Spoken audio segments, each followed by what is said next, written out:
Hey folks, Sterling R. Jackson here. I want to talk today about Chris Stapleton, and we're going to be breaking down some of his vocal methods and things that he does with his voice and that sweet, sweet Southern accent and everything that he's got going on. That's just soulful and wonderful. So join me.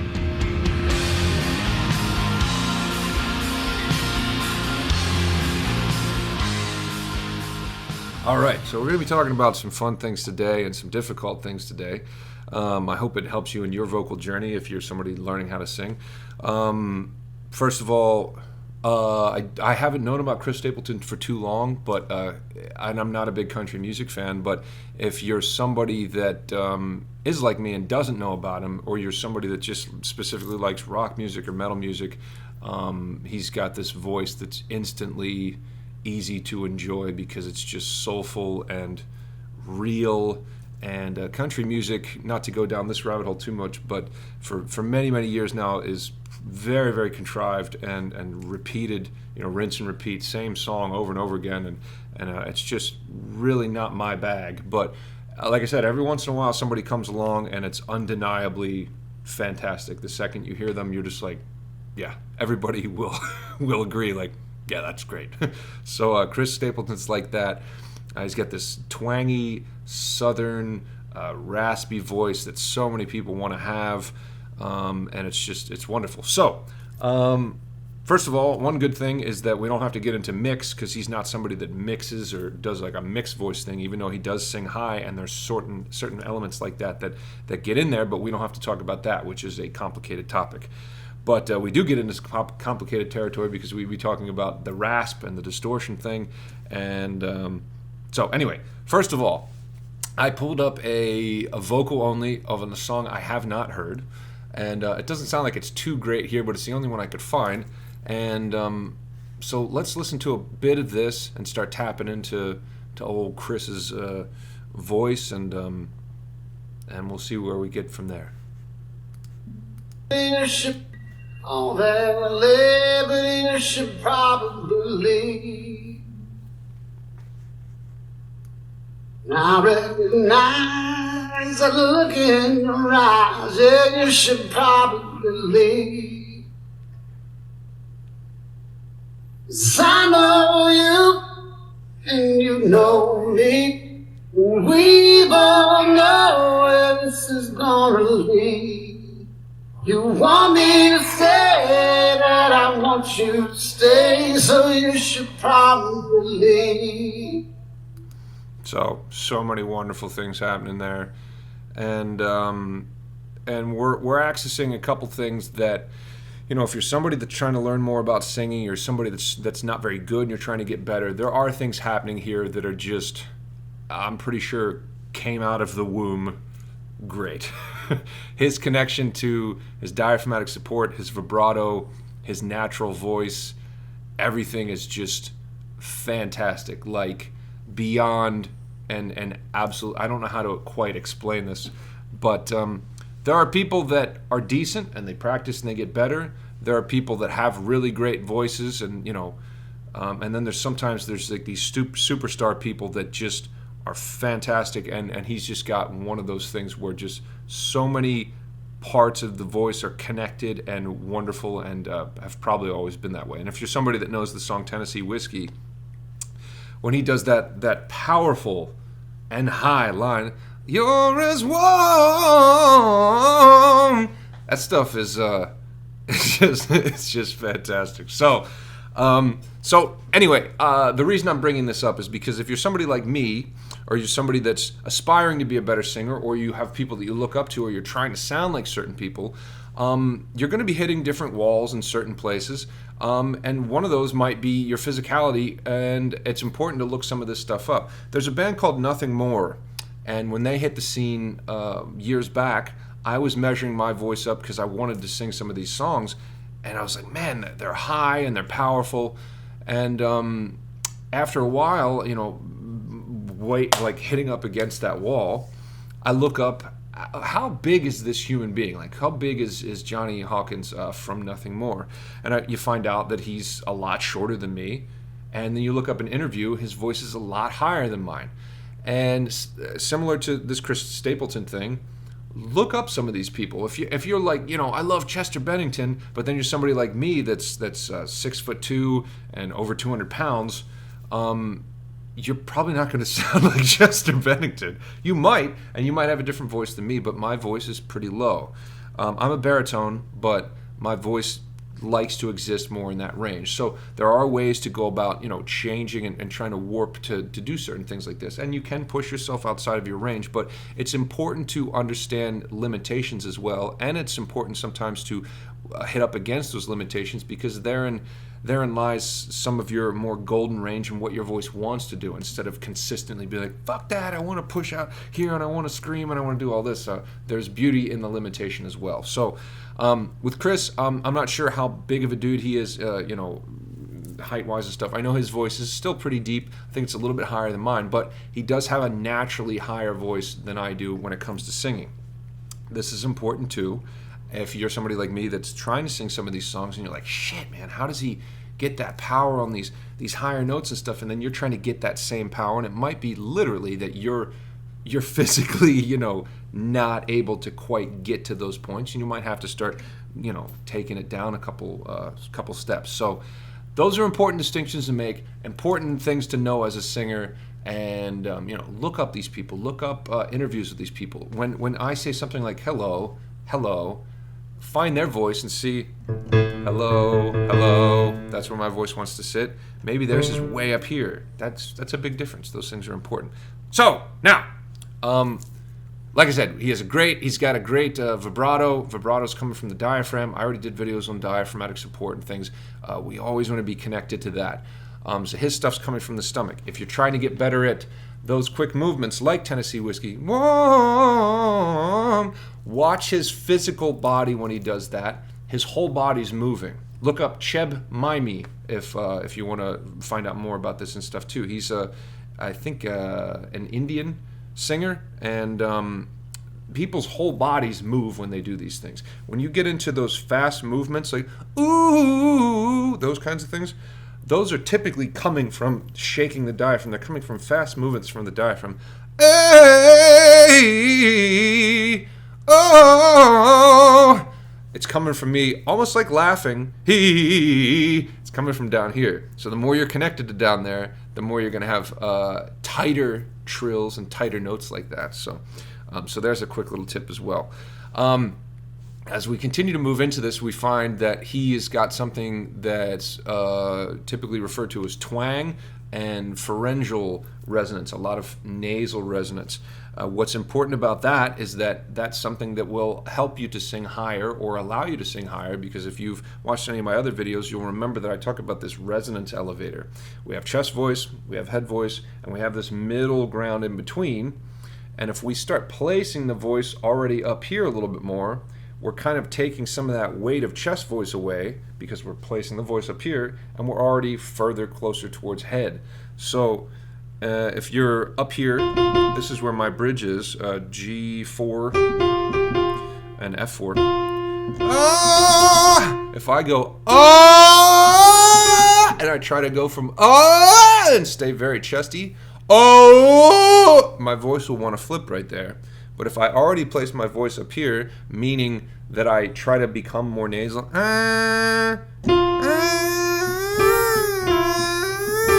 I'm still flipping there, but I can shed the weight of that chest a lot easier. And of course, if you learn how to mix, we can learn how to, seamlessly move over that and sing right on that. But the important distinction, once again, is that allowing your voice to move into that space or to live more in that space is an important thing to try to do if you want to learn how to sing higher, if you want to learn how to mimic the great qualities that Chris has here. Okay.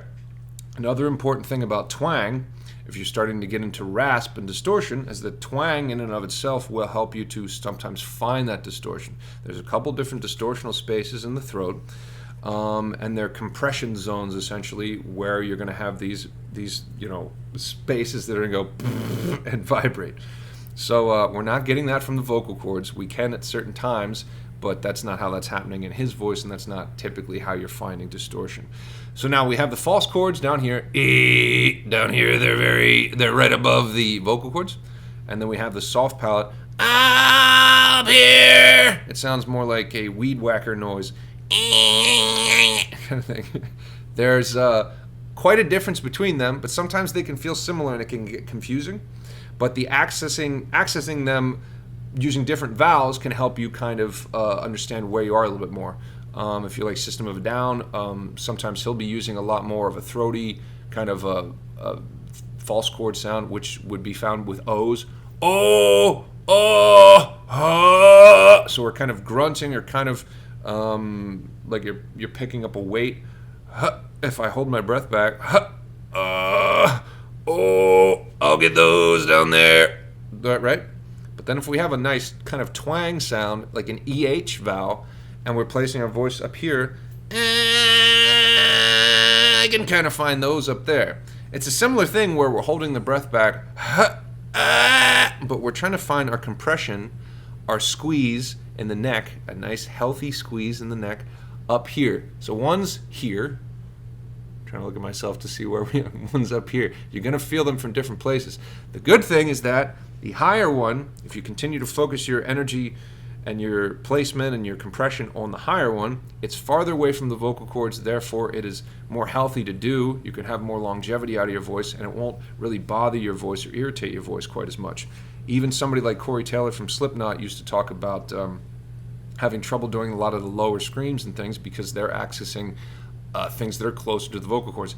Any kind of thing that's closer to the vocal cords is going to start things swelling, and it's going to start things turning red and becoming inflamed, and shit is going to start to go downhill. So, if you can stay in this place, we can move it higher, easier, and we don't get trapped in the throat. Now, one of my favorite exercises, because you can do it while you're sitting around watching TV late at night, you can do it while you're folding laundry, you can do it by whatever. You can walk around trying to do it, and you can do it with your mouth closed, is these exercises with M's or sirens that you can start to open up as well and do. You don't always have to have your mouth closed. But if we go, if you're starting to find some of that compression with or the distortion I'm talking about, we want to start moving that around. Don't say words. Don't go just try to sing a song necessarily. Try to start moving that around and then start shaping different vowels through it to see if you can hold on to it and what happens, what changes, what tensions arise. But take something like this. And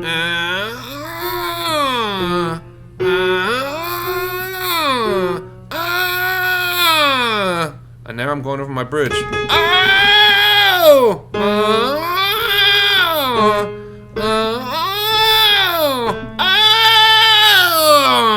I'm trying to hold on to that sound, and I'm just focusing on trying to get that sound there. Now I'm also trying to focus on not completely closing myself off and creating a compression wall, which means I'm trying not to go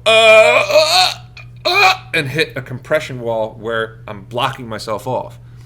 Something you'll hear in Chris's music as he sings higher is that he's able to go higher. He's not necessarily mixing, and his distortion will get crazier and heavier, but he's not creating it so tight. He's not getting so tense that he's physically, his body's physically arrested when he's doing it, and it's not blocking him off from the higher notes. So once again, taking things like this,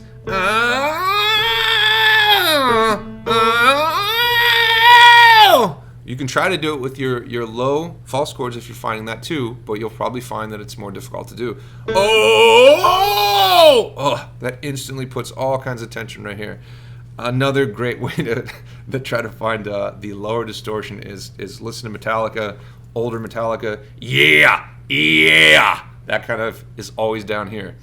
And now it's funny, with the most recent album they put out, I think that he must have been taking some lessons and stuff, and now he's starting to place his voice more correctly, and he's singing a lot better. So maybe he watched a video like this. Anyway, that's ridiculous. All right, so we talked about a couple different things here, and I'm moving pretty fast. I apologize for that, but there, some of these topics are very complex. I'm going to do an extended lesson like I always do with these over on Patreon. If you want to extend this lesson, you can come join me on Patreon, and I'll talk more about this and give more ways to apply these things. But for now, we get to talk about twang really quick. Twang is not only nasal, but it's also the spreading horizontal of the mouth. If we talk about the Southern accent, if I say something like time or live, that's what it sounds like when I say it. But somebody with a little bit more somebody with a little bit more of a Southern accent is going to be going here to the sides of the mouth a little bit more, and they're going to say something like live and time. Now that's a pretty important distinction when you're singing music like this, because that's going to come through in these songs. Well, the road runs out like a welcome man to a better place than the one we're at. Well, that's the resonance is definitely showing up in different places there. And what's important, though, is when we learn how to sing, a lot of times we're focused on vertical and keeping everything very vertical, because going horizontal can bring more tension into the face, into the jaw, especially as we're learning how to sing higher. But we're talking about Chris Stapleton, so whatever to all that. That horizontal, that twang, is an important sound, and it might be something that your voice wants to do. It might be something that your voice naturally does. And as I mentioned, it might help you find some of the distortional spaces, because we're changing up the way that we're placing our voice, and we're kind of going back a little bit more in our placement. Instead of, well, the road rolls out like a welcome man. Well, the road rolls out, You hear that twang in there? Twang! It's a great sound. So that's what we mean by twang. And that's an exciting thing to add on to different stuff. Another important distinction I'll say about this before I tap out here is that play with these spaces in your voice. Experiment with these spaces in your voice. At first they might sound cartoony, they might sound goofy and strange, but that's just because they're new and they're rather foreign to you. Or you might be accessing musculature that you've never literally really used before. That happens to me quite often. You'll think that you have all these certain things down, or you're hitting this wall, and then you'll have some sound that you mimic or something different that you try, similar to twang or something like nasality, and then you'll start to recognize that it's a lot easier. Then you might be like, oh, I'm doing something wrong, but no, you're just finding new spaces. And once you continue to move into that space, you might start to recognize that it's an important part of your voice, and it's an important element, and you never knew about it before because you're always kind of afraid of it. I think I said this in another video. I remember growing up that men singing falsetto stuff was always kind of feminine, and I shied away from it, especially as a teenager, because it felt like, that's stupid, man, I'm not going to do that. That sucks. It's girly. And then Coldplay came out, made a lot of good records, and Chris Martin used falsetto all the time. Hearing that over and over again, you're kind of like, it's pretty good. It sounds pretty good. Next thing you know, writing more songs, you're like, oh yeah, I can't hit that note. What if I just did that from falsetto? And it opens a whole new world. So just that small little distinction of somebody else doing it or hearing it a new way and trying it, you're like, oh wow, that's pretty great. So, all right, thanks for joining me here. I'll be doing more lessons like this in the future. I'll see you soon.